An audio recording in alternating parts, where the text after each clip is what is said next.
అందరికి కూడా మొన్న ఒక డౌట్ వచ్చి ఉండేది కదా, అదేంది అరే మొన్న ఎస్సీఓ సమ్మిట్లో చూసుకుంటే నరేంద్ర మోడీ గారు అటెండ్ అయ్యారు, దాని తర్వాత అటువైపు నుంచి పుతిన్ గారు అటెండ్ అయ్యారు, దాని తర్వాత జిన్పింగ్ గారు కూడా అటెండ్ అయ్యారు కదా.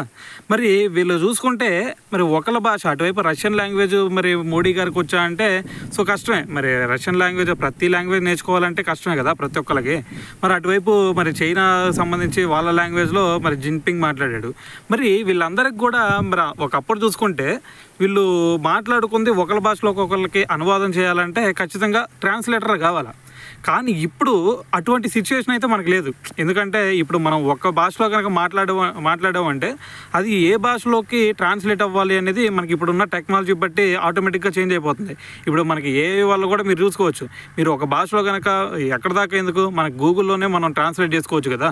ఇప్పుడు ఒక టెక్స్ట్ ఉంది, సో దాన్ని మనం మరి ఆ టెక్స్ట్ని ఇప్పుడు మనం ఫోటో తీసి దాన్ని ఏ లాంగ్వేజ్లోకి మనం ట్రాన్స్లేట్ చేసుకోవాలన్నా సరే ట్రాన్స్లేట్ చేసుకోవచ్చు.